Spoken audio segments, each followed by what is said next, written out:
cuestión en cuanto a al sustento legal. Recuerden que si bien es cierto, el proceso laboral es antiformalista, es el objetivo, tutelar y todos los principios que se colocan en los considerandos, también nos debemos de regir a lo que establece el Código de Trabajo, Código Procesal Civil y Mercantil, Ley del Organismo Judicial y leyes conexas en materia de derechos laborales.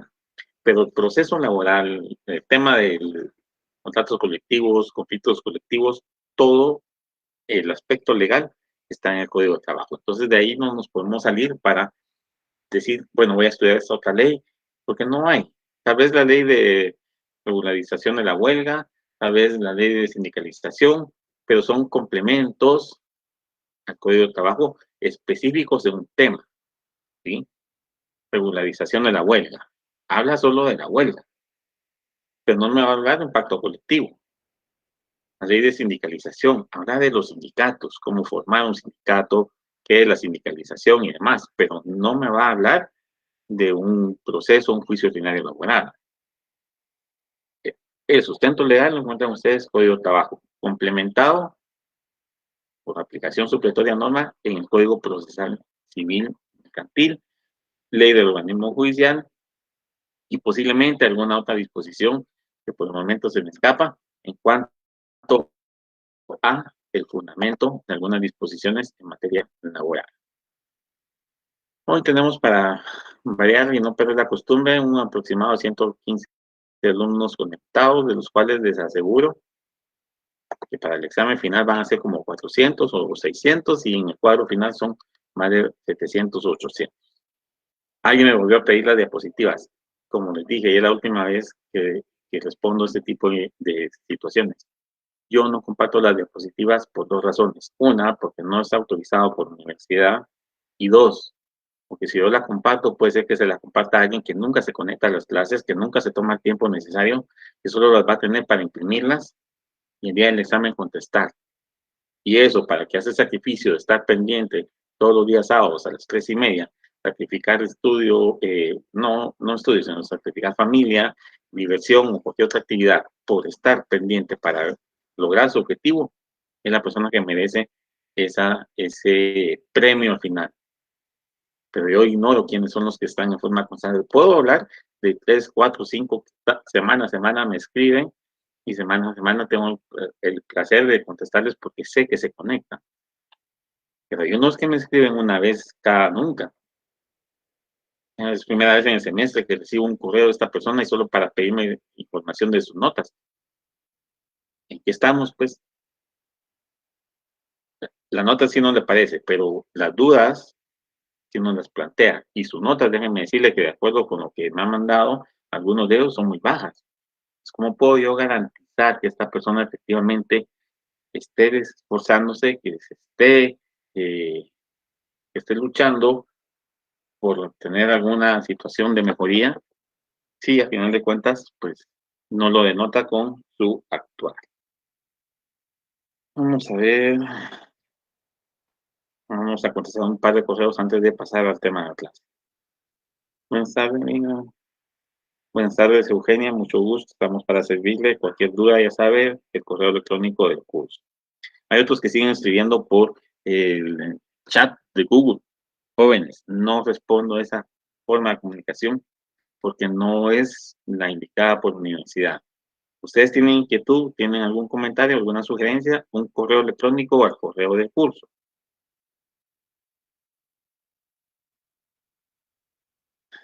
Los libros que recomendé están pidiendo nuevamente los nombres. Bueno, no sé si no me ponen atención o no les dio tiempo, pero hablé de Chicas Hernández, que tiene uno que es Introducción al Derecho al Trabajo y otro que habla de Derecho Colectivo. Hablé del licenciado Fernández, que no recuerdo el nombre del licenciado Fernández, que también tenía un libro, porque lo vi en una oportunidad, y de el licenciado Valenzuela. Tuve el placer de conocer a los tres que cito. Chicas Hernández, pues hasta donde recuerdo ya falleció. Sus libros, pues habría que buscar la última versión actualizada para quedarse con esa, porque no va a haber quien más siga en esa línea hasta donde podemos aventurarnos a decir que no va a haber quien siga en ese camino. Fernández, abogado litigante, Valenzuela, abogado litigante, conocí en el ejercicio de la profesión de ellos, yo como auxiliar de un órgano jurisdiccional en materia laboral, me los encontré ya como profesionales ambos, o todos, sí, son personas que sí eran muy conocedoras del derecho laboral. En ese sentido son los que yo puedo recomendar. Fernández, no recuerdo el nombre, pero si tienen dudas, si ustedes ubican alguna información y quieren que yo se las corrobore, me mandan un correíto con el nombre o con la foto de la portada del libro y les digo, sí, él. O Valenzuela, que creo que tienen unas publicaciones en la revista Colegio de Abogados y cosas así, que también es abogado laboralista, solo que ellos actuaban más para el lado del patrono. Entonces, en algún momento pueden decir ustedes, no me parece esa postura, pero es la postura de cada uno en la libertad que tenemos de interpretar la norma para poder considerar la resolución de un asunto en específico. Bueno, pasando ya a los temas de la clase, hoy vamos a ver en la semana 14 órganos jurisdiccionales, medios de resolución de conflictos y las repercusiones que puede tener la web. Previo a, la universidad nos pidió oportunamente que colocáramos este flyer como información general en todos los cursos. Entiendo que también dentro de este van a tener ustedes la posibilidad de formular su evaluación en cuanto al desarrollo de las clases virtuales. No sé cómo esté estructurado ese examen, ese interrogatorio, esa serie de preguntas, no sé cómo va a estar. Recuerdo que cuando éramos en presenciales, pues ustedes nos evaluaban a nosotros en varios aspectos, como presentación, dicción, si hacíamos la clase dinámica, qué sé yo.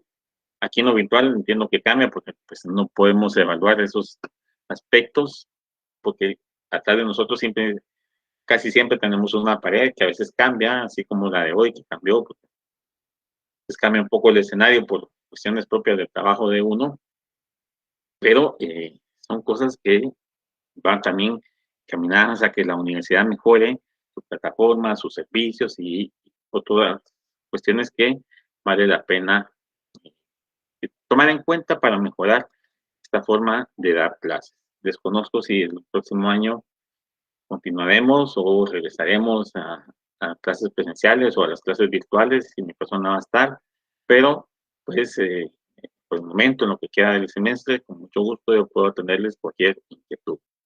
La evaluación va a estar habilitada el 16 de octubre de 2022 en horario de 8 de la mañana en adelante hasta las 18 horas del día lunes, es decir, a partir de mañana a las 8 de la mañana hasta el lunes a las 6 de la tarde. Fuera de eso, se cierra la evaluación y no habrá posibilidad de manifestar su opinión. Como objetivo de la clase se tiene que la función jurisdiccional en materia laboral esté conformada o está conformada por diferentes órganos y cada uno de ellos tiene una competencia y conformación específica para el conocimiento del asunto que se trata. Dentro de ellos podemos mencionar los que, por ejemplo, van a conocer los conflictos colectivos, por lo que a través de la presente clase se pretende dar a conocer de manera general lo antes expuesto en cuanto a la función jurisdiccional para que ustedes tengan una mejor comprensión del tema. De igual forma, con relación a los medios de resolución de conflicto y las repercusiones que pueda tener la los órganos jurisdiccionales. Buenas tardes, Sergio.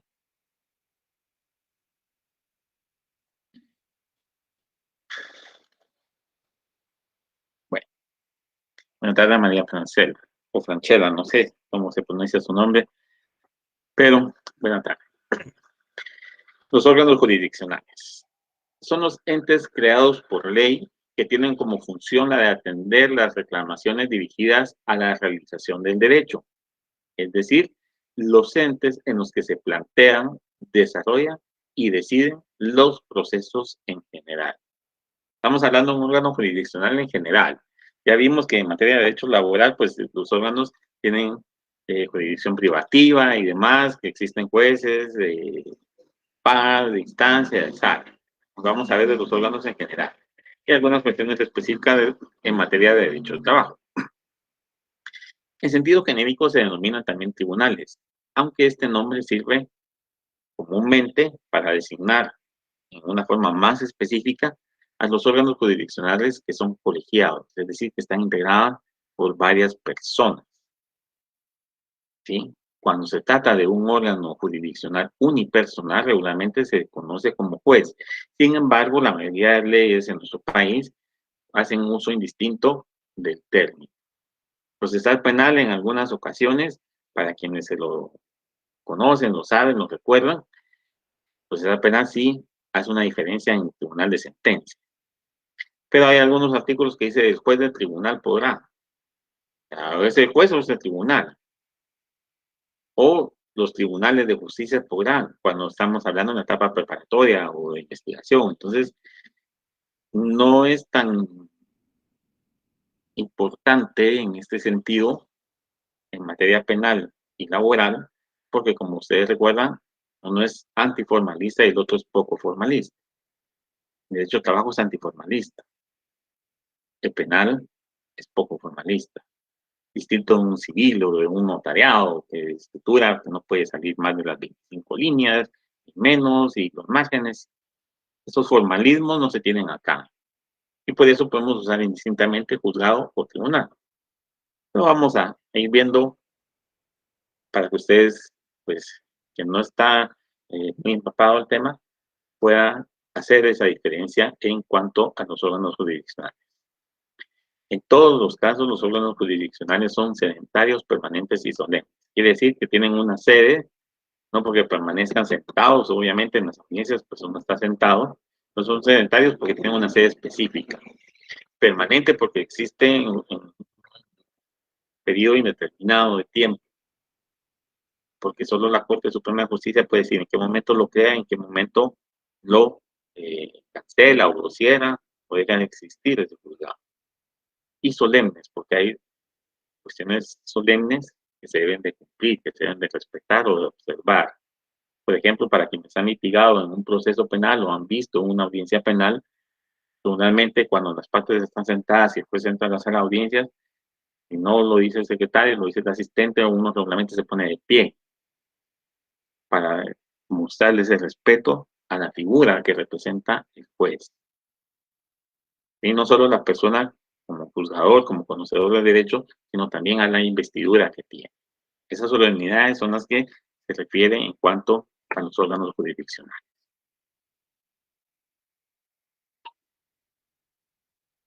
Luis Fernández Molina, Cristina Santay. Muchas gracias, Cristina. Efectivamente, ese es el nombre del colega que en su momento escribió un libro, no recuerdo el nombre del libro, pero si tuviera la portada o el nombre, yo les puedo confirmar con mayor certeza.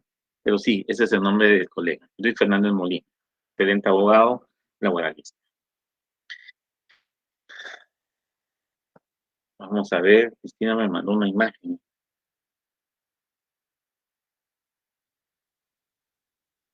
Derecho laboral guatemalteco y relaciones colectivas de trabajo, derecho colectivo. Sí, excelente. Si Cristina nos tiene muy buena bibliografía, la que tiene es algo que vale la pena invertir, no solo para su examen profesional, sino para el futuro ejercicio de la profesión, porque a veces allí encuentra algunos unos chivitos y dice, ah, bueno, le voy a dar esta solución o voy a plantearme de esta forma y vamos a luchar por lograr una solución justa y ecuánime en los procesos, por ejemplo, en materia laboral. A efectos judiciales, el Estado se organiza entonces territorialmente en municipios y departamentos. Es una división administrativa, pero también tiene importancia en el aspecto judicial. Sin embargo, a nivel de competencia, esta ya no le corresponde al Estado, sino le corresponde a uno de esos poderes del Estado, que es el organismo judicial, a través de la Corte Suprema de Justicia. Es la autoridad máxima del organismo judicial la que crea y clasifica de conformidad con el territorio o la materia a los órganos jurisdiccionales, quienes estarán sujetos a su conocimiento. Es decir, si a mí me nombran como juez de trabajo de primera instancia para el departamento de Sololá, pues solo puedo ejercer mi función en Sololá y en materia de derecho laboral. Pero tiene que ser un acuerdo de Corte Suprema de Justicia quien crea mi juzgado o quien me nombra para ir a cumplir con esa función dentro de un órgano jurisdiccional. En algunos casos, como en materia civil, lo subdivide o clasifica atendiendo a la cuantía de los reclamados, existiendo jueces de paz y jueces de instancia. Igual, en penal, jueces de delitos menos graves o jueces de paz y jueces de delitos de impacto o jueces de primera instancia. Distinto de un juzgado de trabajo, porque no hay un juez de paz de trabajo específico. Regularmente el juez de paz tiene competencia mixta. Conoce familia, trabajo, económico, contencioso, civil, de acuerdo a las facultades que la Corte Suprema de Justicia le otorga a ese órgano jurisdiccional y al juez que va a nombrar para presidirlo o dirigir dicho juzgado. Hay juzgados de paz con competencia mixta y hay otros que son especializados. Civil tiene especializado porque hay jueces de paz civil, por lo menos en el departamento de Guatemala así está. En el interior es un poco más difícil encontrar juzgados de paz civil y juzgados de paz penal, o un juzgado de paz civil que no conozca asuntos de familia o laborales. En el interior, por la misma disposición de la Corte en cuanto a la creación de juzgados, atendiendo al tamaño del territorio, a la población que tiene, al ámbito de la competencia, así las va a asignar. Para otras materias, como la penal, como dijimos, la competencia depende de la gravedad del asunto, por delito, puesto a su conocimiento. Pues que conoce las faltas o delitos menos graves, pues es de paz. Ese fue un ejemplo. Entonces, podemos hablar de competencia, y recordarán ustedes la competencia, los poderes que tiene en la jurisdicción los órganos judiciales. Hay competencia por razón de la materia, de la cuantía y del territorio. Materia laboral, cuantía, paz civil, instancia civil. Territorio, juez de paz del departamento de Sololá o del departamento del Quiché. Él va a ser el juez de paz de ese territorio, aunque regularmente los jueces de paz están en los municipios. ¿Sí? Distinto del departamento de Guatemala, posiblemente que Saltenango, que tenga un juez de paz que conoce de todo. En Guatemala, por ejemplo, está el juez de paz penal de turno. Él conoce todos los procedimientos de delitos de faltas y menos graves, es decir, pena de 5 años para abajo, en turno. Hay otros juzgados de paz, está el tercero, el séptimo, el octavo, que conocen ya cuestiones que no son propias de un turno, pero que es competencia de los jueces de paz penal. Pero en materia laboral, el Código de Trabajo nos proporciona la organización de los tribunales de trabajo y previsión social a partir del título 10º, específicamente el artículo 283. Hoy, pues, no cargo mi código, no podemos darle lectura a algunos artículos que citemos, pero procuraremos en lo posible cubrir lo más que se pueda y que mi cerebro me permita recordar en cuanto a la redacción del artículo. Ese artículo 283 regula que los conflictos relativos a trabajo y previsión social están sometidos a la jurisdicción privativa de los tribunales de trabajo y previsión social, a quienes compete juzgar y ejecutar lo juzgado. Ya lo vimos. Todo conflicto relativo a trabajo y previsión social está sometido a la jurisdicción privativa. Vimos que los órganos judiciales en materia laboral, la jurisdicción de ellos es privativa. Y van a conocer asuntos de relaciones de trabajo y previsión social. Y van a estar sometidos a los tribunales de trabajo. Nótese que aquí establece tribunales, pero no hay un tribunal de trabajo integrado como un tribunal colegiado. Todos los jueces son individuales en todos los juzgados de trabajo. Por eso en materia laboral el término juzgado o tribunal se usa en forma indistinta. A ellos les compete juzgar y ejecutar los juzgados. Recordarán ustedes, y creo que lo vimos a grandes rasgos, la fase ejecutiva. El juez emite sentencia, si existe apelación, pues será la sala la que responda a la apelación. Si no existen recursos o habiéndose agotado los recursos, el juez que dictó sentencia es el que va a iniciar con la etapa de ejecución. Y para eso, ¿qué necesita? Dictar el auto de liquidación, el cual puede ser impugnado solo con la revisión, y estando firme pasa a la fase ejecutiva. Así de simple es, de acuerdo con lo que hemos visto hasta este momento. Tanto el nombre del título como la redacción del artículo no hace distinción ni clasificación en cuanto a juzgados y o tribunales, sino que usa de forma general el vocablo tribunales, lo que no afecta o perjudica en lo absoluto, como lo veremos más adelante.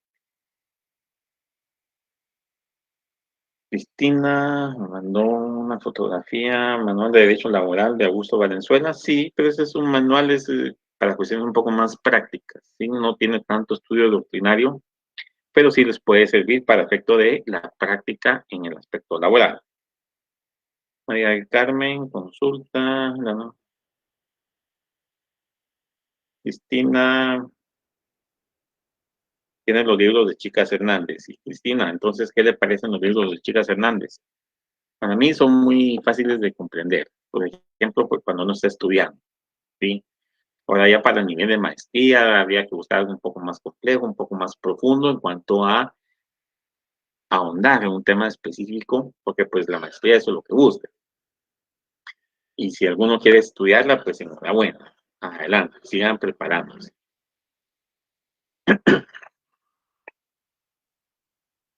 Atendiendo lo dispuesto en el artículo 284 del Código de Trabajo, los tribunales se clasifican en, aquí ya empieza la clasificación, juzgados de trabajo, tribunales de conciliación y arbitraje y salas de apelación. Aquí sí hace una diferenciación en cuanto a juzgados y tribunales. Vamos a ver por qué. Y ustedes lo sabrán y ya lo deben de saber. Yo les evaluar ahorita el privado, espero que en algún momento tengan esa oportunidad, evaluarles en forma presencial en el privado, preguntarles cómo se conforma un tribunal de conciliación y arbitraje. Sustento legal, dónde está su clasificación, dónde está, cómo se integra, el fundamento para que conozcan o qué tipo de procesos va a conocer un tribunal de conciliación y arbitraje. ¿Qué diferencia tiene con un juzgado de trabajo ordinario? ¿Y qué diferencia tiene con una sala de apelaciones? Y al final de cuentas también está integrado por 3 personas o más. Preguntas de privado, de una les puedo sacar 6, 7. No sé cómo les estará haciendo universidad el examen final de privado, o si aparte de esto que tienen en virtual, tienen alguna especial en cuanto a evaluación, espero que sí, porque allí es donde uno ve ese dominio del tema, ese dominio del código, para ver si el estudiante realmente quiere, pues, haciendo el esfuerzo, o simplemente memoriza o chivea, y como es virtual todo, responde. Como tengo las diapositivas que el link me dio, yo no puse atención en ninguna de sus clases, respondo y ya me gradué y hasta con honores. Cada quien sale como puede, dirán por ahí, sí. Enhorabuena para el que logre graduarse como pueda. Lo malo es que ese tipo de profesionales hacen que de resto hablen mal. El artículo 288 establece que debe crearse juzgados de trabajo con jurisdicción en cada zona económica que determine la Corte Suprema de Justicia, lo cual va a atender a concentración de trabajadores, industrialización del trabajo en esa zona, número de organizaciones sindicales que existan tanto de patronos como de trabajadores, y el informe que debe rendir el Ministerio de Trabajo. Y ese es el que va a tener la cantidad de concentración de trabajadores. Antes, cuando yo estuve en los órganos jurisdiccionales de trabajo, recuerdo que el juzgado en el que yo estaba tenía el nombre de juzgado de trabajo y provisión social de la primera zona económica. Era la primera zona económica del departamento de Guatemala. Hoy ya no lo tienen así, hoy ya son jueces de trabajo y es más, son juzgado pluripersonal. Es juzgado pluripersonal de trabajo y provisión social del departamento de Guatemala. Ya cambió el nombre. Ya no lo integran un solo juez, lo integran otros jueces. Y es allí a donde vale la pena hacer mención a eso. Si es un juzgado pluripersonal, ¿será que ya lo podemos llamar tribunal? Pues lo seguimos llamando juzgado. Pregunta de privado. ¿Cuál es el acuerdo de la Corte que crea ese juzgado de forma pluripersonal? ¿Cómo está integrado y qué conoce cada juez? o si todos tienen que conocer de los mismos. Fácil, pregunta fácil de privado. Los juzgados de trabajo están a cargo de un juez que debe ser abogado y de preferencia especializado en asuntos de trabajo. En los lugares en donde no hubiere juez de trabajo, conocerán de los asuntos los jueces de paz hasta por un monto de 3,000 quetzales.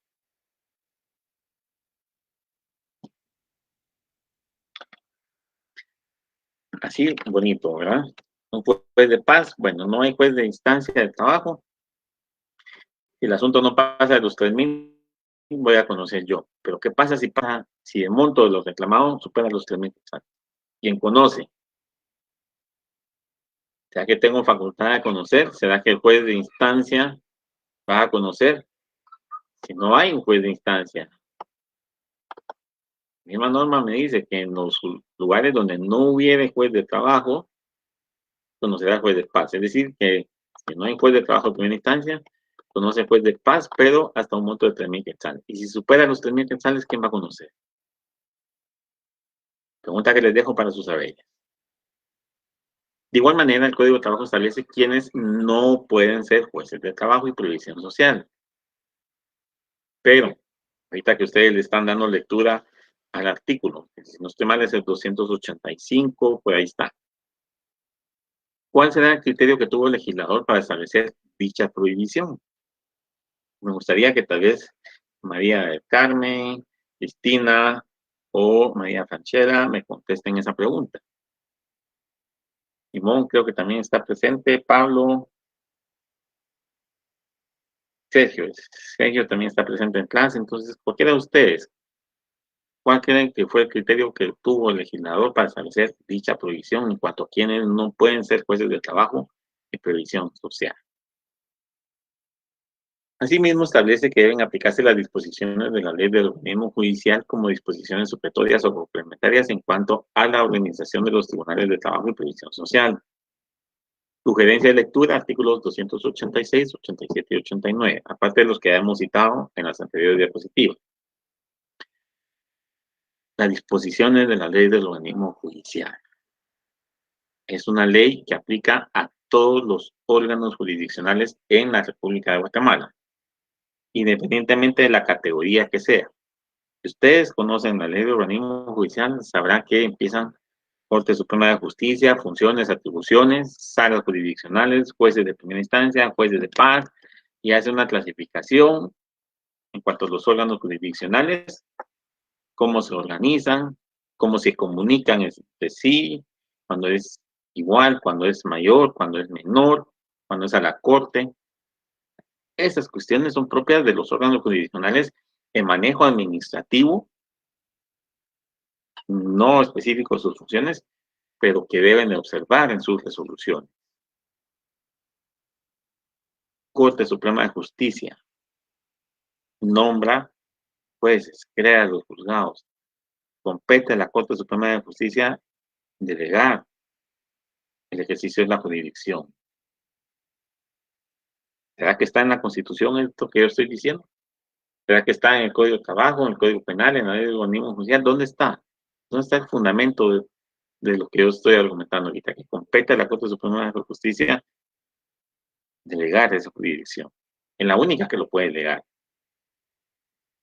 Pregunta de privado en derecho administrativo, sí. Pregunta de privado en cualquier rama de derecho, sí. Cuando hablamos de órganos jurisdiccionales o procesos. Que no se tengan que solo se les va a preguntar en lo laboral o solo en lo penal. Yo estoy viendo que incluso tienen un curso de derecho en su preparación para el examen técnico profesional, como que también los evalúan de derecho eh, ambiental.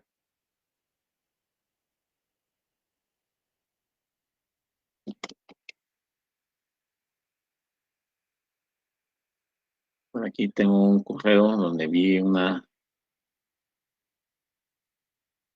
evaluación. Ustedes los evalúan de derecho administrativo, derecho ambiental, laboral y procesal laboral, penal y procesal penal. Eso como parte de su preparación para el examen técnico profesional, fase pública.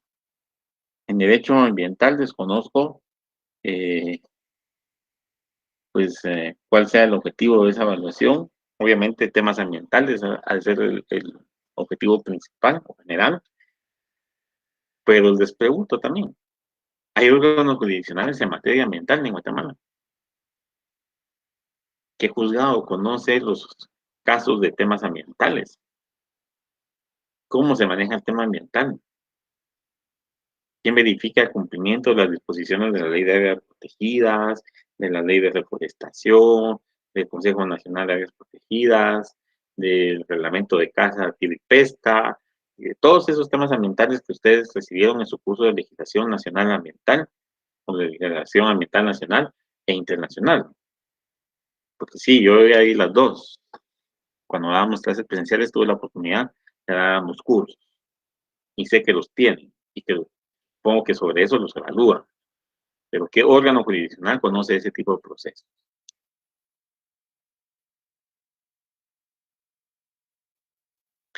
En la ley de organismo judicial entonces encontramos disposiciones relativas a los órganos jurisdiccionales. Título segundo a partir del artículo 51. Y la función jurisdiccional a partir del título tercero, artículo 57 de dicha ley. Por lo que sugiero que le den lectura al título segundo, al título tercero y a los artículos 61, 62, 66, 70, 94 y 101 de la ley del organismo judicial. Recuerden que una vez citado en las diapositivas o dado en la clase, puede ser objeto de evaluación en su examen final. Ya estamos cocinando ese examen final, ese cúmulo de preguntas con sus posibles respuestas que nos solicita la universidad. Ya la universidad decide qué preguntas poner y colocarlas en la plataforma, evaluar o habilitar la evaluación y calificar. Asimismo, se sugiere la lectura de las disposiciones comunes a todos los procesos contenidas en las normas del 113 a 121 de la ley del organismo judicial. Regresando entonces al Código de Trabajo, podemos remitirnos al artículo 292. Este establece qué asuntos son los que van a ser competencia de conocimiento del juez de primera instancia de trabajo. Como ustedes sé que tienen, ustedes sí tienen su código a la mano, a mí por cuestiones de premura y demás, no me dio oportunidad de sacar mi maletita de leyes laborales, solo cargo mi constitución, código penal, procesal penal, y no me acuerdo qué otra ley cargo ahí en mi maleta. El código de trabajo sí no pude, pero lean la literal B. Esa literal B del artículo 292 regula que conocerán de todos los conflictos colectivos de carácter económico una vez que constituyan o que se constituyan en tribunales de arbitraje. Esta frase nos remite al siguiente artículo, el cual establece que estos tribunales, es decir, los de arbitraje, estarán integrados de la siguiente manera. Un juez de trabajo y previsión social, quien lo preside. Un representante titular y 3 suplentes por parte de los trabajadores. Un representante titular y 3 suplentes por parte de los patronos. Estos últimos jueces de trabajadores y de patronos regirán en funciones por el plazo máximo de 1 año. Ellos al año van a ser renovados. Sin embargo, el juez presidente es permanente. ¿Por qué? Porque es el juez de trabajo y previsión social.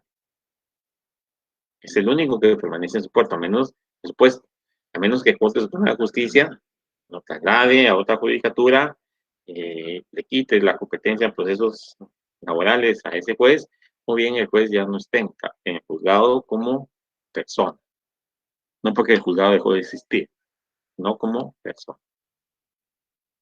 Y aquí vamos a lo que les estableció una diapositiva atrás. Estamos en la 9, vamos a ver acá, en la 7. Sí. B. Los tribunales de conciliación y arbitraje. Si los jueces de paz, si los jueces de trabajo son los jueces que conforman, que están en una manera permanente un juzgado de trabajo, son los que van a integrar entonces como juez presidente en tribunal de arbitraje. Y los otros que integran ese tribunal, que allí sí es un tribunal colegiado, van a ser un representante de trabajadores, un representante de patrón.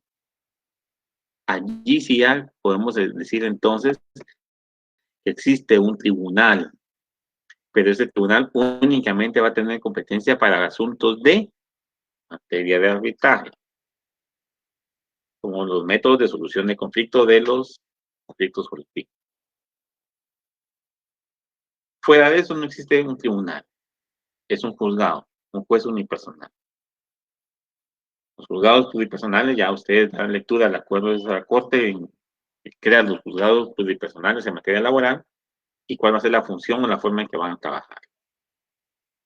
Por último, sí, existen las salas de apelaciones, que están integradas por 3 magistrados titulares y 3 magistrados electos como suplentes.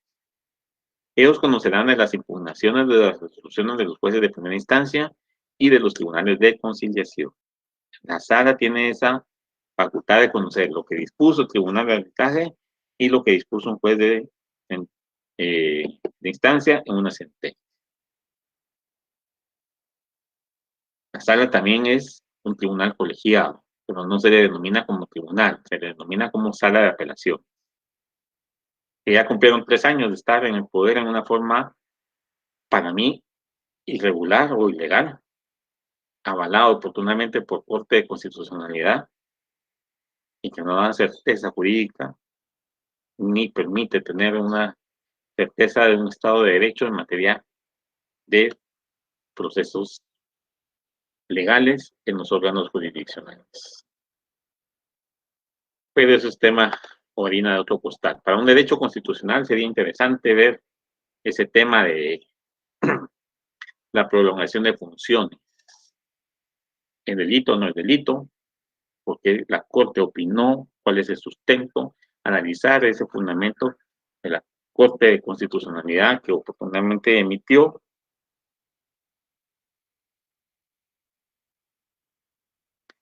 Sergio Tobías, el artículo 2 constitucional garantiza justicia, ¿no? Con relación a qué, Sergio, porque no me dice con relación a qué es su respuesta, ¿eh?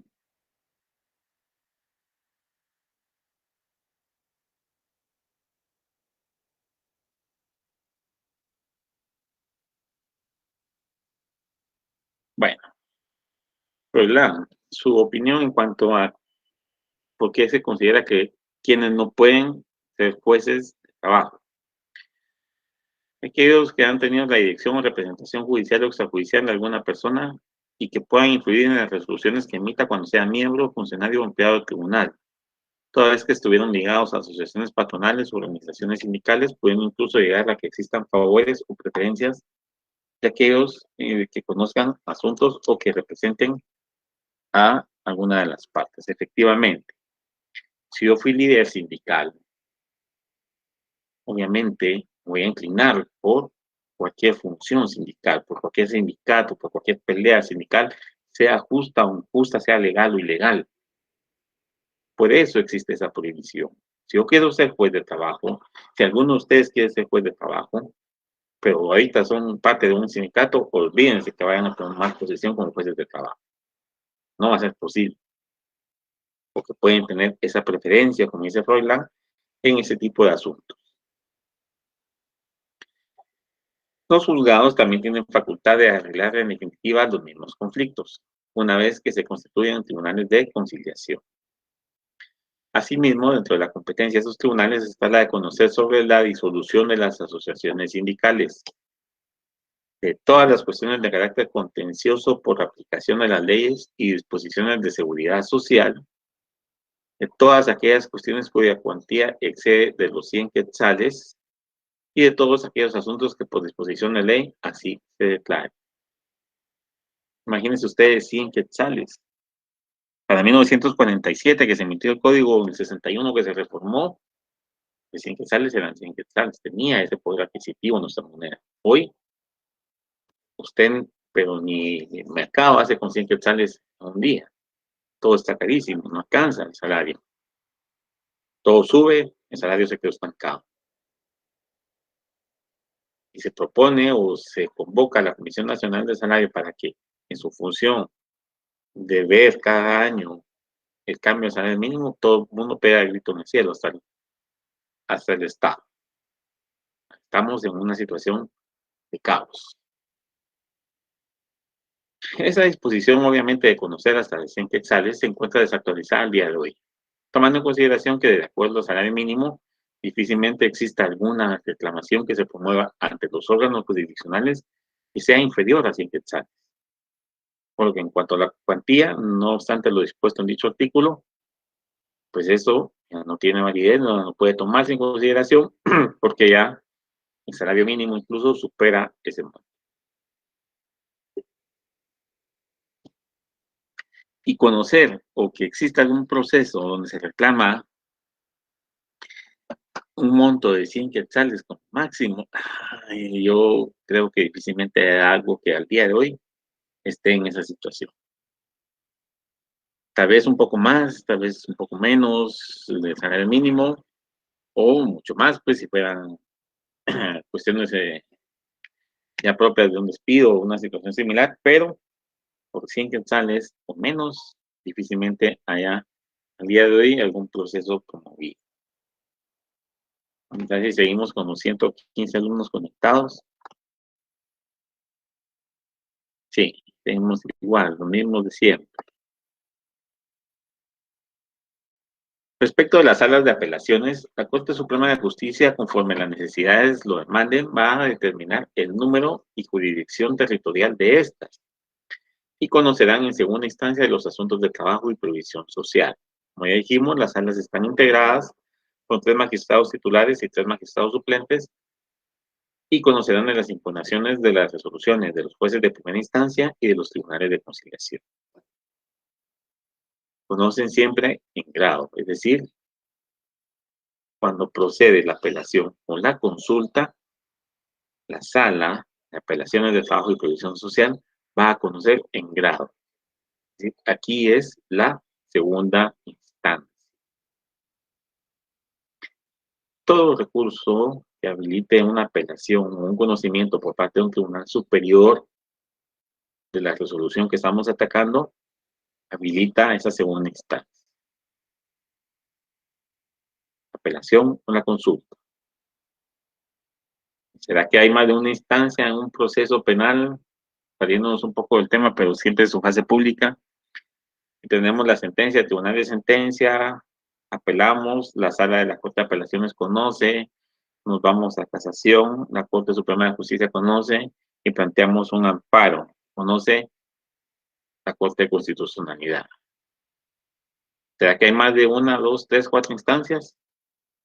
¿Cómo opera esta situación? ¿Cómo consideran ustedes que debe operar? Eso es en el aspecto penal. Medios de resolución de conflictos. Vamos a responder un último correo de María Franchella.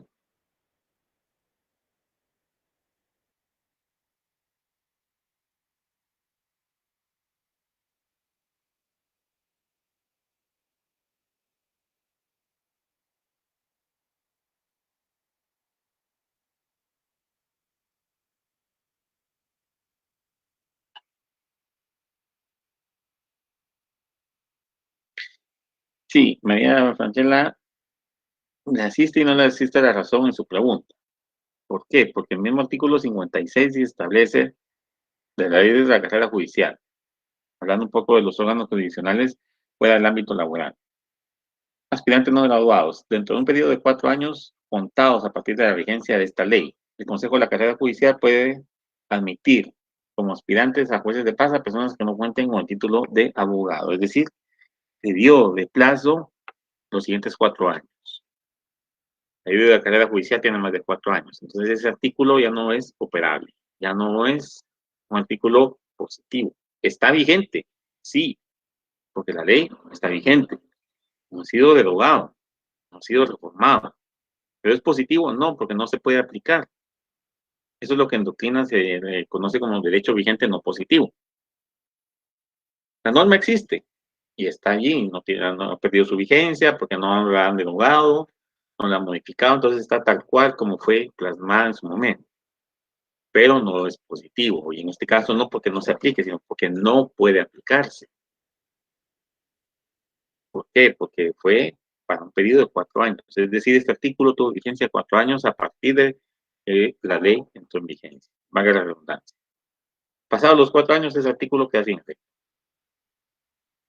Habría que leer las disposiciones transitorias y finales de esta misma ley de la carrera judicial para establecer si hay algo relacionado con ese artículo 56.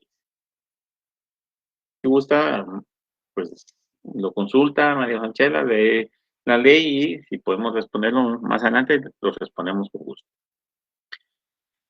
Hace unas semanas estudiamos entonces de manera general los métodos para la resolución de los conflictos colectivos, siendo estos el arreglo directo, la conciliación y el arbitraje.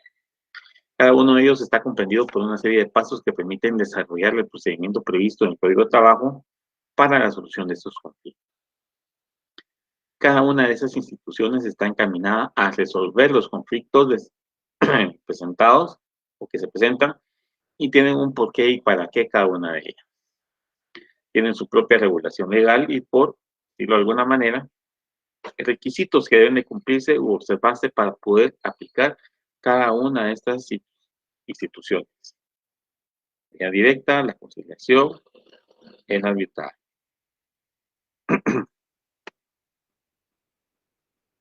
No podemos llegar, por ejemplo, al arbitraje si no se ha agotado una conciliación. Y esta no procede si no hemos agotado el arreglo directo. No obstante esto, durante la conciliación o en arreglo directo principalmente, pueden utilizarse diversas técnicas de mediación para resolver de forma ecuánime las diferencias sugeridas o surgidas. Y las vimos, la mediación, la negociación, la intervención del tercero, la no intervención del tercero, qué sé yo, son formas de mediar para conciliar o resolver en el arreglo directo el conflicto colectivo. Lo que se pretende en ese momento con la aplicación de estos medios es poner fin a esas controversias que han surgido derivadas de las relaciones de trabajo, por lo que su uso debe estar encaminado específicamente a la búsqueda de la equidad y la justicia, amparadas en la ley y que la solución propuesta sea la más confiable posible.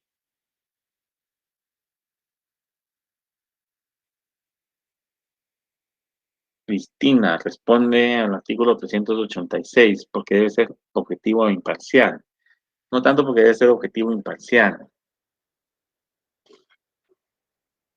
No sé con relación a qué me responde Cristina esa pregunta, pero si nos vamos a la prohibición de los jueces, el artículo 386, que si no estoy mal está en la fase de los tribunales de conciliación y arbitraje, no es tanto porque sea objetivo. Obviamente todos los jueces deben de ser objetivos. Pero sí, como lo manifestó Froilán, o tal vez esa fue la intención de Cristina en responder, que un juez puede tomar parte en un asunto si en algún momento perteneció a alguna agrupación sindical, patronos o trabajadores. Por eso fue que prohibió, a criterio de Froilán, criterio que comparto hasta cierto punto, que el legislador prohibiera que esas personas integraran un tribunal.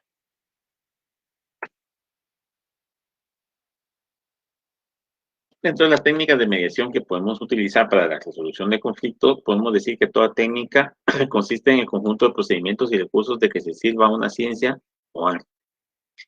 En el ámbito laboral, esto pues no es la excepción. Y entre las distintas técnicas que pueden aplicarse tenemos la autocomposición, la autotutela, la heterocomposición, el diálogo y la negociación. Cada uno de ellos pretende llegar a un mismo objetivo, poner fin al conflicto. Y deberá usarse el más adecuado para la solución de ese conflicto, debiendo el mediador, o el que vaya a aplicar esa técnica, verificar cuál de ellas es la más adecuada para, de acuerdo a los puntos que va a resolver, utilizarla en la solución del conflicto. La mediación puede clasificarse de la siguiente manera. Atendiendo a la obligatoriedad o no de utilizarla, voluntaria u obligatoria. Atendiendo a la fuente reguladora del procedimiento, convencional o reglada. Atendiendo a las partes que intervienen, instituciones privadas o instituciones. Para que podamos tener un punto de partida, debemos de hacer referencia entonces a estas técnicas que son utilizadas para resolver cualquier conflicto que surja entre dos o más personas con posturas distintas. Esto implica entonces que nos encontramos ante un litigio, ¿sí? Porque es un pleito, porque esto proviene del vocablo latín litis, utilizado muchas veces como sinónimo de pleito, demanda o lucha. Francesco Carneluti define el conflicto como la pretensión de uno de los interesados ante la resistencia de otra persona. Sin embargo, esta definición debe ser complementada con el hecho de que dicho conflicto debe ser jurídicamente trascendente y ser susceptible de solucionar mediante la aplicación del derecho. El litigio entonces no nace con el proceso judicial. El litigio nace de forma posterior al conflicto y es una de las formas de solución del conflicto existente. La otra forma de solucionar los conflictos o litigios es a través del uso de métodos o técnicas que permitirán tratar de evitar el proceso judicial y que el inconveniente existente sea resuelto de la mejor manera posible para ambas partes. Para algunos tratadistas en materia laboral existe una serie de técnicas que pueden aplicarse y de las cuales hablaremos un poco y que ya las mencionamos hace unos minutos. La primera de ellas es la autocomposición. Esta consiste en la renuncia del derecho propio en beneficio del interés ajeno. Dicha renuncia puede ser unilateral o bilateral, toda vez que depende de la voluntad de la persona o personas que renuncian a ese derecho en beneficio del interés ajeno. A manera de ejemplo podemos mencionar el desistimiento y el allanamiento. Aunque dichas actitudes generalmente se presentan dentro de un proceso a que han llegado las partes, no ocurre ninguna de esas dos cuestiones por decisión del juzgador. Yo desisto de mi demanda, yo desisto de la contestación de demanda o me allano a la demanda. No depende del juez, es mi voluntad. Es la renuncia que yo estoy haciendo de mi derecho a contestar la demanda en beneficio del interés ajeno del trabajador. Un allanamiento, yo no le estoy contestando la demanda. Estoy diciendo sí, yo renuncio a contestarla, a oponerme, y reconozco el derecho que le asiste al trabajador. Él se va a ver beneficiado. ¿Sí? Si fuera bilateral, podemos mencionar como, por ejemplo, la transacción. Transamos, llegamos a un arreglo extrajudicial. Y el día de la audiencia, yo como demandado me presento y presento el memorial, o se presenta el actor también y presenta el memorial de renuncia o de desistimiento porque ya transamos, ya negociamos. Finaliza el proceso. La siguiente es la autotutela. Consiste en la imposición de la pretensión propia en perjuicio del interés ajeno. Se le considera una forma egoísta de resolver los litigios, pues implica la imposición antes que la concertación, y la solución proviene solamente de una de las partes en conflicto, dejando de ser imparcial.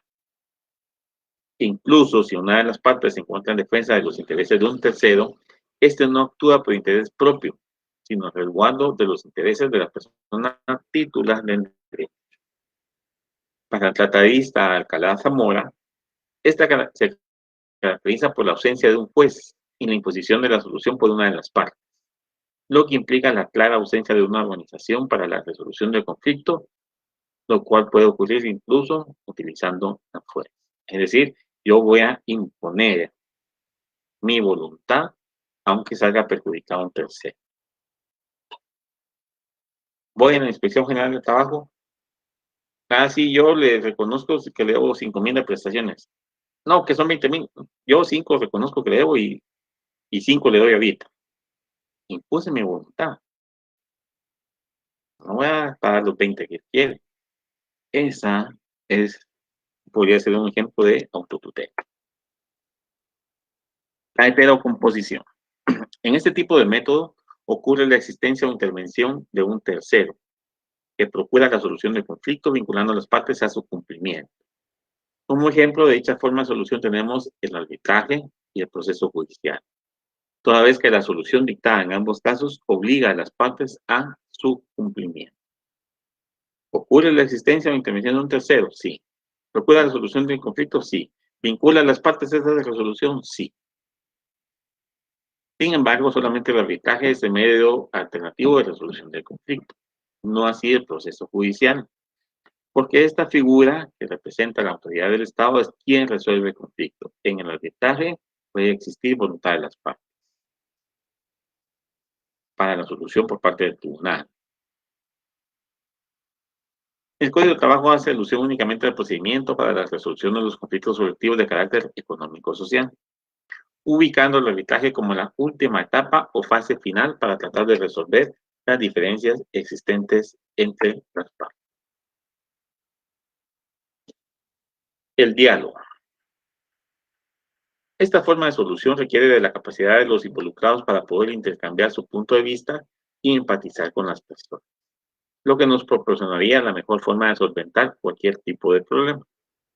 Para ello debemos de entablar una conversación proactiva y resolutiva y no dejar que la ira o el enfado sea quien decida.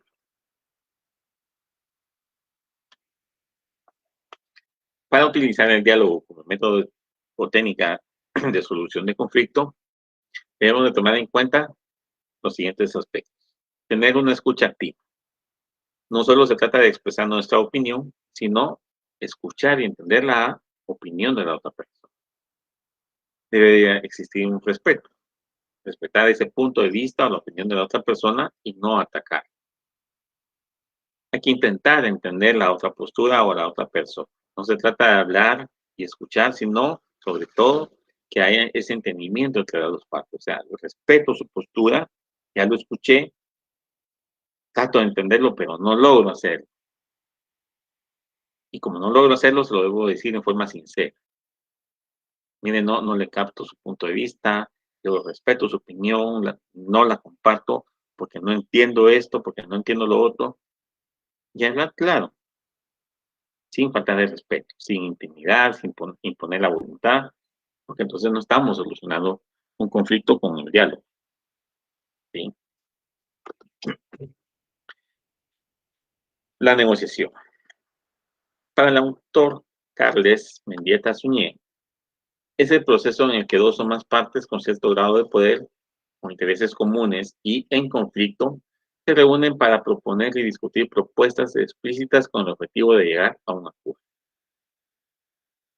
Consideramos entonces que la negociación es un procedimiento en el cual dos partes de un conflicto intercambian sus consideraciones sobre el mismo, formulándose mutuamente propuestas de solución del conflicto.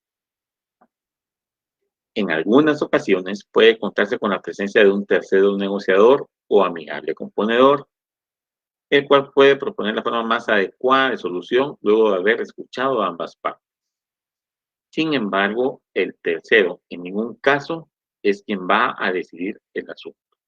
Son únicamente las partes en conflicto las que van a tomar esa decisión final, porque el tercero solo va, después de haber escuchado ambas posturas, a proponer una justa, lo más justa y ecuánime para las dos partes en conflicto, o para las partes en conflicto.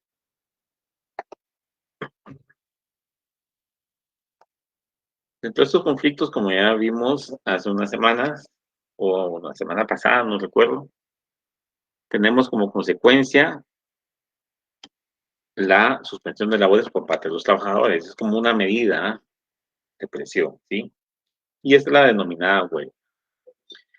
El propósito de la huelga podemos indicar que tiene como fines o como objetivo fines inmediatos e inmediatos. Respecto de los mediatos, son aquellos que trascienden en el campo reivindicativo, economicista y laboral. Es decir, obtener ese justo equilibrio entre el capital y el trabajo. Vamos a reivindicar, vamos a reconocer, como quien dice, sí, futuro. Ese es el inmediato, si no recuerdo mal. Vamos a ver. Con relación a los otros fines, es decir, los inmediatos, esos persiguen reivindicaciones colectivas, generalmente de orden económico y social y excepcionalmente jurídico. Como por ejemplo, mejora de salarios, inmediato, pero es colectividad. Reducción de jornada laboral, colectividad. Destitución de autoridades arbitrarias en un lugar o centro de trabajo por retrato hacia los trabajadores, es un fin inmediato. porque va a beneficiar o va a ser una reivindicación colectiva, no va a ser en forma individual. De conformidad con el Código de Trabajo y la ley reguladora del derecho de huelga, esta no puede tener dentro de sus fines los siguientes. Huelga de solidaridad, que es aquella realizada por trabajadores de una empresa que no tienen conflicto con su patrono, pero muestran su simpatía y solidaridad con trabajadores de otra empresa.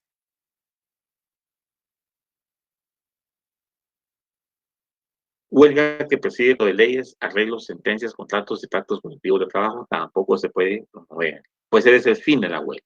Y la huelga que tenga como propósito motivos que no sean propios de los trabajadores y comunes al grupo, porque ese tipo de huelga no es lícita, porque persigue entonces intereses particulares. Una huelga que no tenga como propósito motivos que no sean propios de los trabajadores y comunes al grupo. Que solo quiero beneficiarme yo porque es mi interés, el interés es propio y no es común, que no se van a ver beneficiados los demás, yo no puedo hacer huelga. No puedo irme a la huelga yo solito. O 3, 4, porque son nuestros intereses comunes para nosotros tres, pero no para el resto.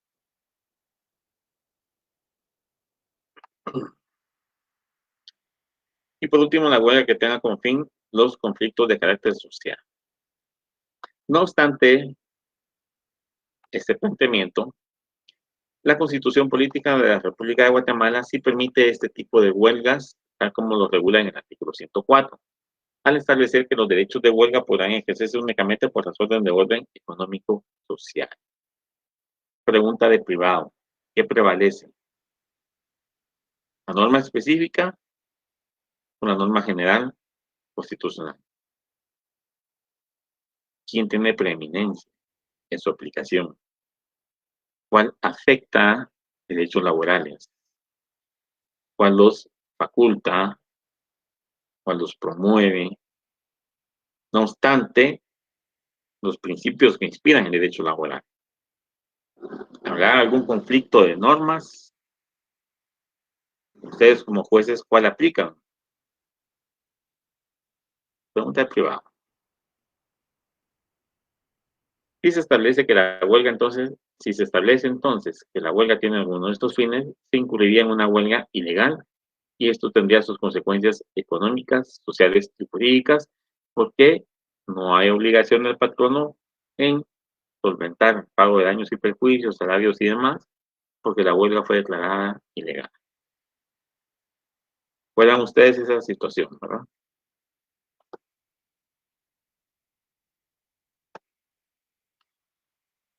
Dentro de las diferentes formas de la huelga, cada una de ellas tiene sus propias repercusiones y a manera de ejemplo podemos hacer referencia a la siguiente. Huelga de hecho. Esa queda realizada por los trabajadores sin haber cumplido con los requisitos que la ley establece. A este respecto podemos verificar entonces el artículo 394 del Código de Trabajo que establece que en caso se pretenda declarar la ilegalidad de una huelga acordada y mantenida de hecho, se tramitará la cuestión en forma de incidente. Vean qué interesante. Es uno de los incidentes en materia laboral. La de ilegalidad de una huelga acordada y mantenida de hecho. Si ese incidente es declarado con lugar, se faculta al patrono particular o a la entidad nominadora del Estado para que sin responsabilidad de su parte den por terminados los contratos de trabajo de todos los que han participado en dicha huelga. ¿Y cuál va a ser esa consecuencia? Como lo vimos acá, económica, social y jurídica. El patrono no va a tener responsabilidad porque fue una huelga mantenida y ejecutada o acordada de este eximente de responsabilidad no tiene repercusiones económicas para el patrono, pero sí para los trabajadores, toda vez que no existe obligación de efectuar el pago de los salarios de los meses que duró la huelga.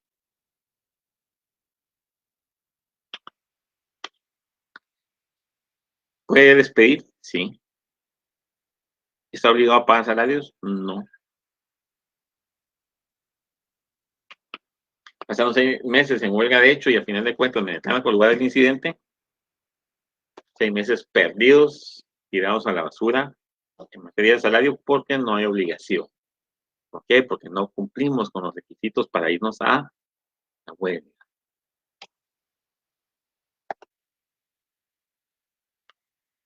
Huelga denominada trabajo a desgano o trabajo lento. En este tipo irregular de huelga, los trabajadores no abandonan su centro de trabajo, pero su labor no la realizan en la forma acostumbrada, sino lentamente, despacio, para tratar de que avance el tiempo y así provocar una reducción en la producción. ¿Tiene consecuencias? Sí, de carácter económico, más que social o jurídico, toda vez que en algún momento el patrono podrá quedarse sin capital para el pago de salarios e incluso para continuar operando, lo que provocaría un detrimento de su riqueza. De igual manera, los trabajadores se verían afectados porque al disminuir la producción, disminuye la necesidad de trabajadores.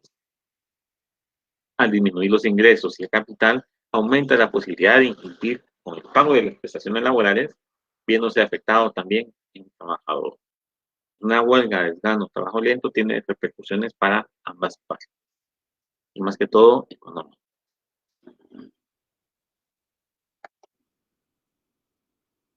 Huelga simbólica. Esta como tal no constituye un abandono del trabajo ni del local en el que se prestan los servicios. Lo que sucede es que se deja de trabajar durante cierto periodo de tiempo y lo que se pretende es saber o hacer saber al patrono la decisión de los trabajadores de recurrir a dicha medida de forma total si no excede las pretensiones formuladas por estos últimos. Este tipo de huelga por lo regular no presenta mayor repercusión.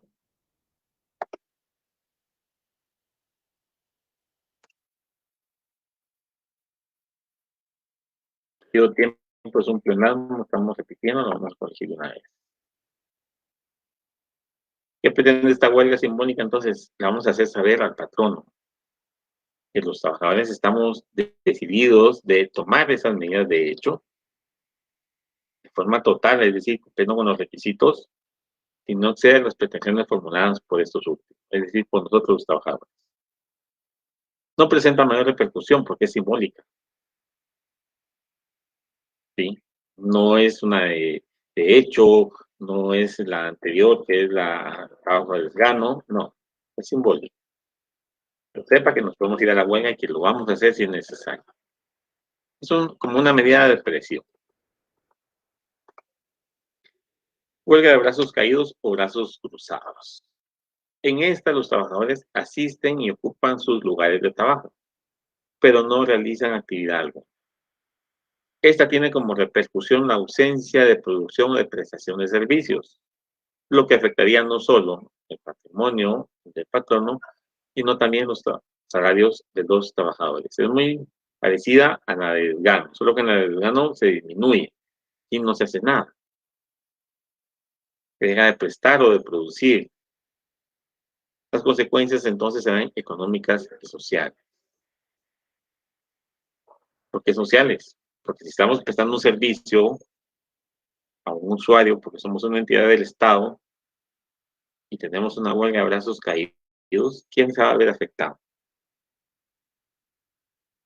Tribunales en la década de los 90, los tribunales de justicia en general, ¿será que fue una huelga de brazos caídos? ¿Tuvo consecuencias sociales? Sí, no había administración de justicia, todos los procesos estaban paralizados, se vencieron plazos, personas detenidas, más allá de lo posible, porque podía aplicarse una medida sustitutiva, porque se iba a revisar la medida de coerción, prestaciones no pagadas, porque pues el juez ya no pudo dictar sentencia, ya no se pudo ejecutar, ya no se pudo traer un embargo. ¿Será que fue esa? ¿O ese podría utilizarse como un ejemplo de huelga de brazos caídos o brazos cruzados? Pregunta de privado.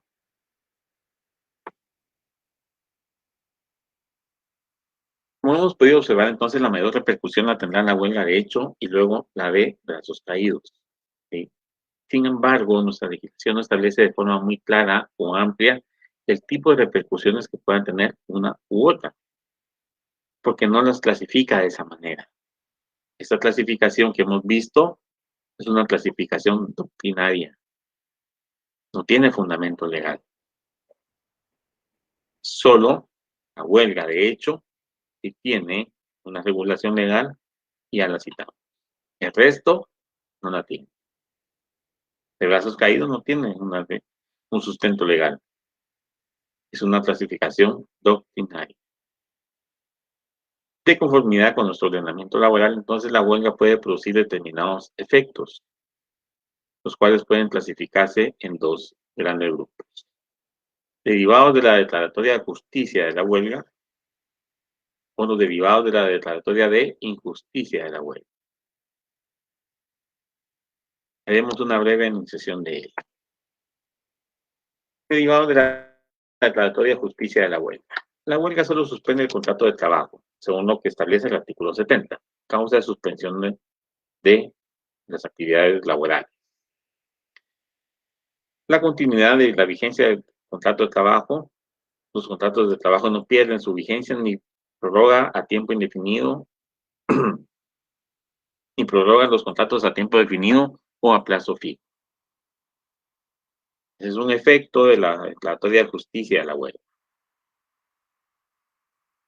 Situaciones relacionadas con el trabajo, artículo 242. Derecho a disfrutar sus vacaciones, ya que estas son usadas en su totalidad o en forma proporcional y no cuenta con el año de labores, no se pierde el derecho al haber formado parte de la huelga. La situación laboral de los trabajadores huelguistas reguladas en el artículo 242 también. El pago proporcional de aguinaldo y bonificación anual para el pago de estas prestaciones. El cálculo se realiza según el promedio salarial de un año de labores, por lo que los días no laborados pueden ser descontados. Es decir, si trabajó 6 meses porque 6 estuvo en huelga, vamos a dar la mitad de su aguinaldo, la mitad de su bonificación.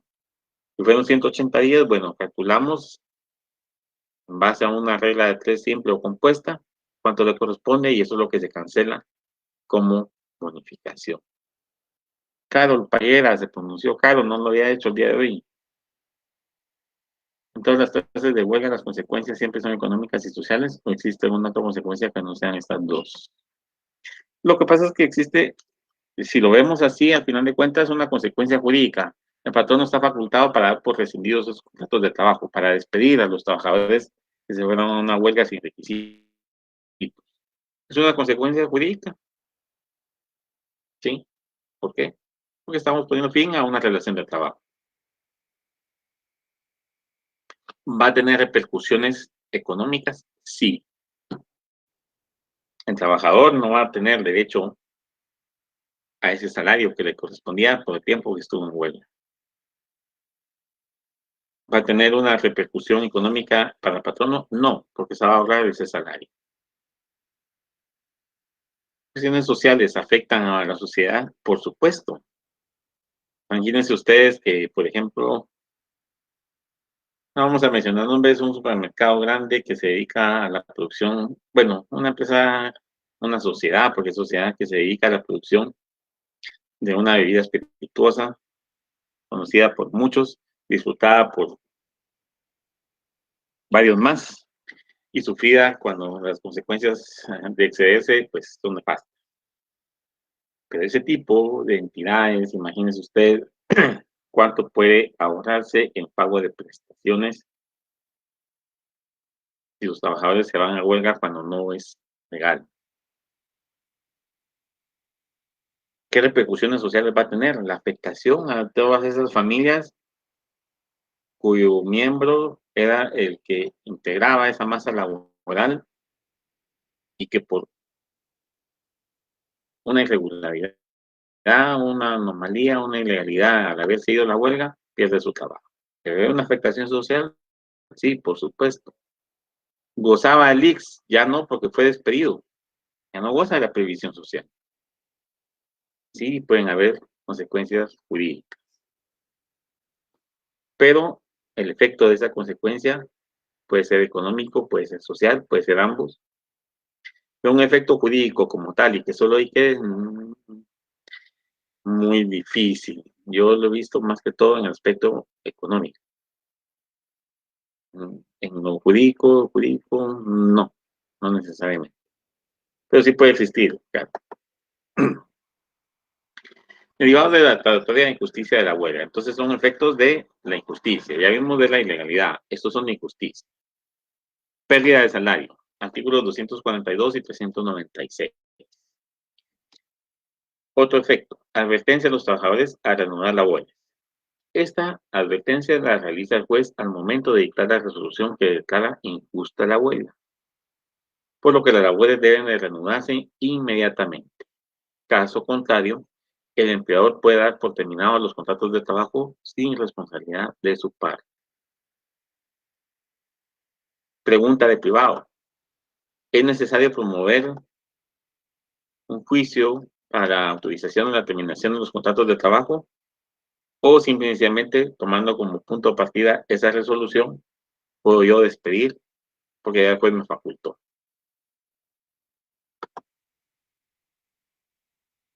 Repercusiones que puede tener la huelga.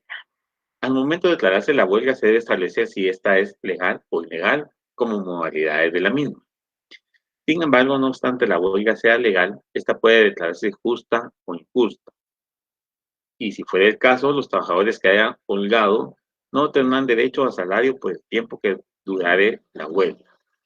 Y los que hubieran laborado no tendrán derecho a salario doble. Esta declaración de injusticia hará siempre el juez, debiendo de prever las circunstancias del artículo 396 del Código de Trabajo. Si la huelga es declarada ilegal y los trabajadores aún así la realizan, el tribunal debe de fijar al patrono el plazo de 20 días para que, sin responsabilidad de su parte, pueda dar por terminados los contratos de trabajo de los trabajadores que holgaron, es decir, el que estuvo en la huelga. Pasados esos 20 días, ¿usted no despidió? ¿Usted no dio por finalizar la relación de trabajo o esos contratos de trabajo? Usted, patrono, si despide al 21º día y tiene responsabilidad. Y la ley es clara. Este plazo está fijado en el mismo artículo. Por ahí está escondidito. ¿Okay? Les invito a que lean esos sustentos. Acá les coloqué unos enlaces de interés a una tesis de grado relacionada, si no recuerdo mal, con la huelga, a un documento de la huelga de los trabajadores del organismo judicial y una resolución de la Corte Interamericana de Derechos Humanos relacionada a la huelga de los trabajadores de Coca-Cola en Guatemala en la década de los 70 y 80. Son 3 enlaces, uno es bibliotecausac.edu.gt, es una tesis, el otro es oas.org, diagonales, que diga, CIDH decisiones, y la otra es directamente de la CIDH, OAS.org, y es un reporte anual. Allí se hablan temas relacionados con la huelga y las consecuencias, cómo fueron consideradas por la CIDH en ambos casos. Bueno, jóvenes, hasta acá la clase del día de hoy. Espero que sus inquietudes, sus dudas, las puedan plantear ustedes en un correíto, como lo han estado haciendo, para que podamos tratar de solucionar y de corregir esas diferencias de opiniones que podamos tener. Si yo las tengo equivocadas, pues así será, pues será reconocido. Y si ustedes las tienen equivocadas, pues pretenderé darles esa guía para que pues consideren ustedes la opinión mía para ver si corrigen o no su postura o su opinión respecto a algún tema. Espero que nos veamos la próxima semana 15, semana 16, creo que las dos van a estar relacionadas al juicio ordinario y después pues ya solventarán ustedes su examen final. Se agradece la atención prestada a mi persona en esta oportunidad. Tengan ustedes una buena tarde, un excelente descanso. Saludos a todos y a los que mandaron su correo, pues enhorabuena, gracias por participar. Hasta pronto.